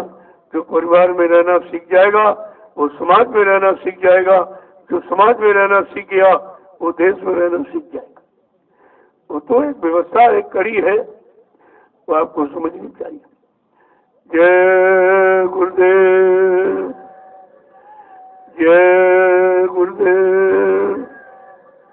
इसीलिए ऐसी पावन राष्ट्रीय पर्व गणतंत्र दिवस की पावन बेला पर राष्ट्र के हित में जो संदेश होगा उस सबको सुनना चाहिए, सबको सुनना चाहिए। बगैर गुरु भक्ति के राष्ट्रभक्ति तो आ ही नहीं सकती। राम ने पहले गुरु भक्ति की थी, तब उनको गुरु ने उनको शासन करना सिखाया, राजनीति उनको सिखाई थी। इवन प्रथम तिलक वशिष्ठ मन कीना, ऐसे नहीं उनको तिलक किया। कि अब तुम राजा बनने के योग्य हो, मैं ये प्रमाणित करता हूँ। जब गुरु प्रमाणित कर देता है तब वो सेवा कर सकता है। तो बगैर गुरु प्रमाणित का मतलब उनकी दया कृपा जिस पर हो जाए वो सब कुछ काम कर देगा।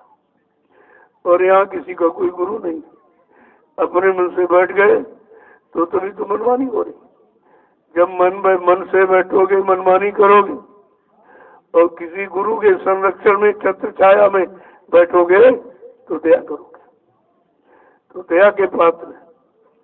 तो अपनी भारत की तो राजनीति बड़ी अनोखी है, वो धार्मिक राजनीति है, वो भोगों की नहीं है, वो मतलब सेवा की राजनीति। सेवा और भोग में फर्क है। अन्य देशों की राजनीति भोगों की है और भारत देश की राजनीति सेवा की है। इसीलिए गुरुओं ने सेवा का पाठ पढ़ाया और उनको सेवक बना दिया, तब उन्होंने देश की सेवा की, देश के प्राणियों की सेवा की उन्होंने। ऐसे थोड़ी हो जाएगी सेवा। और यहाँ सेवा का पाठ कोई पढ़ते नहीं, सब अहंकार गुरु गुमान घमंड का पाठ पढ़े बैठे। तो इसीलिए तो व्यवस्था बिगड़ गई। बिगड़ने का कारण यही है, जब तक इंसान में सेवा और दया प्रेम ये भाव नहीं आएगा तब तक सेवा नहीं हो सकती। जय गुरुदेव, जय गुरुदेव। अब आप लोग के लिए देखो, कोई सेवा मिल जाए तो उसे करो। यहाँ आए हो तो कुछ ना कुछ जरूर करो। जब शरीर से करोगे शरीर पाक साफ, इंद्रियां पाक साफ हो जाएंगी। तो इसकी स्वच्छता सफाई तो अनिवार्य है। जब शरीर यानी मन बुद्धि चित्त जब साफ होगा तभी तो कोई अच्छा काम करेगा। अगर ये गंदा रहे तो आप अच्छा काम नहीं कर सकते। इसी की गंदगी नहीं हटी है तभी तो लोग अच्छा काम नहीं कर पा रहे। अगर ये गंदगी खत्म हो जाए, और ये गंदगी कहीं से जाएगी नहीं। बिना संत महापुरुषों की वचन वाणी के, बिना उस वचन वाणी को अपनाए, अपने जीवन का आधार बनाए तो सुधार हो ही नहीं सकता। आधार ही सुधार है, लेकिन आधार लोगों को मालूम नहीं। ये सब मान सम्मान का आधार बनाए हैं और महापुरुषों का दीन गरीबी, अगर ये आधार बना लो तो तुम समाज की सेवा कर सकते हो। तो अभी तो सेवक और सेवा का भाव नहीं तो सेवक कैसे बना, और सेवक नहीं तो सेवा नहीं होगी। तो सेवक का सब तो खत्म हो गया, इसीलिए सेवा भाव चला गया। सेवा भाव चला गया तो आपसी प्रेम प्रतीत सब खत्म हो गई और सब लोग परेशानी हो गई। हमारा सबका पारिवारिक जीवन, सामाजिक जीवन, व्यवहारिक जीवन कष्ट में हो गया, मुसीबतों में, झगड़ों में, बीमारी महामारियों में चला गया। जो सुख शांति में था वो सब इसी में चला गया। तो इसी की तो हमें आपको सुधार करना है। जब सुधार करोगे, खुद सुधरोगे, तब सुधार कर सकोगे। अगर तुम बिगड़े हो तो दूसरों को बिगाड़ सकते हो, सुधार नहीं कर सकते। सुधार तो वही करेगा जो स्वयं सुधरा हो। और सुधार कहाँ होता? संतों की शरण में। अगर भगवान राम का सुधार अयोध्या में माँ बाप की सानिध्य में हो जाता तो गुरुओं की शरण में जाने की क्या जरूरत थी? तो इतिहास बता रहा कि जिनको भगवान माना गया उनका भी सुधार गुरु ने किया। गुरु के यहाँ भगवान बनाए जाते हैं। देखिए कितना बड़ा काम गुरु करने आया। ऐसे ऐसे को बना के तैयार कर दिया जिनकी बात में लोग पूजा कर रहे हैं। लोग भगवान की डिग्री उनको दे दिया। अरे नाम तो रामचंद्र था, राजा दशरथ के लड़के थे। जैसे तुम्हारा नाम तुम्हारे भी माँ बाप, उनके भी माँ बाप थे, लेकिन उन्होंने गुरु का पूरा सानिध्य पाया था। गुरु के पूरे हुक्म आदेश का बिल्कुल पालन किया था। रह करके आश्रम में ऐसे थोड़ी बन पाए थे। और आपको भी अवसर मिला है, आप भी बन सकते हो। लेकिन यहाँ अहंकार जब बनने दे तब तो, अहंकार उनके पास जाने दे तब तो कुछ होगा। जब आया अहंकार किया करे सब बेकार, कुछ नहीं बचा। जय गुरुदेव। अब आप लोग चलिए, देख लो इतना बड़ा आपका आश्रम है, ये सब व्यवस्था तुम्हारी। किसी और की नहीं है। तुम्हारी गाड़ी कमाई से व्यवस्था बनी और उसी से बन भी रही, और ये व्यवस्था आपकी है कि वो आपकी गाड़ी कमाई से बने। इसलिए इसको अपना समझो। जब इस व्यवस्था को अपना समझने लगोगे तो अपना बना जाएगा, फिर कोई नुकसान नहीं होने दोगे। और जब समझोगे नहीं नहीं ये तो संगत का, अभी संगत किसकी, संगत किसकी, गुरु की, और हम सब गुरु की, बात तो वहीं पर आके टिकती। इसलिए चलो देख लो कोई सेवा भाव तो लोग बड़ा एहसास कर रहे। तो आप ये खड़े हो ऐसी सर्दी के मौसम में, घर बार छोटी मोटी समस्या नहीं है, ये युग की समय की बहुत बड़ी समस्या, जहाँ लोग घर से निकलना नहीं चाहते, बिस्तर से बाहर होना नहीं चाहते। आज कितने लोग इस जंगल में ऐसी ठंडक में खड़े हैं, सेवा कर रहे हैं, सत्संग सुन रहे हैं, भजन कर रहे हैं। ये थोड़ा काम है, ये छोटा मोटा काम नहीं, बहुत बड़ा काम। और यही काम लोगों को सीख दे देगा। जब सीख शिक्षा मिल जाएगी तो सब अपनी जगह खड़े हो जाएंगे। जब अपनी जगह खड़े हो जाएंगे तो अपना काम हो जाएगा। अभी हम अपनी जगह नहीं खड़े, अपनापन अभी आया ही नहीं। देश को अपना नहीं समझते, समाज को अपना नहीं समझते, देश के लोगों को अपना नहीं मानते। अभी अपनापन आया ही कहाँ, सब परायापन है। केवल अपना बन जाए, अपनी प्रतिष्ठा, अपना अधिकार, अपना पद, तो ये जब ये घुसा है अंदर में तब फिर सेवा भाव कैसे आएगा। जय गुरुदेव। अब आप लोग के लिए देख लो कोई सेवा हो, और यहाँ रहो जब तक कोई न कोई सेवा करते रहो। क्यों घर बार छोड़ के आए हो तो कुछ करके जाओ, कुछ लेके जाओ, कुछ छोड़ के जाओ। जब लेना छोड़ना दोनों समझ लोगे तो फिर बनने में कितनी देर लगेगी। छोड़ना भी जाओ भाई, क्या यहाँ छोड़ के जाएं और यहाँ से क्या लेके जाएं। जब ये दोनों स्थितियों की जानकारी हो जाएगी तब फिर ये जो परिस्थितियां हैं ये ठीक हो जाएंगी। सुधार तो ऐसे ही होगा। जय गुरुदेव। चलो आप लोग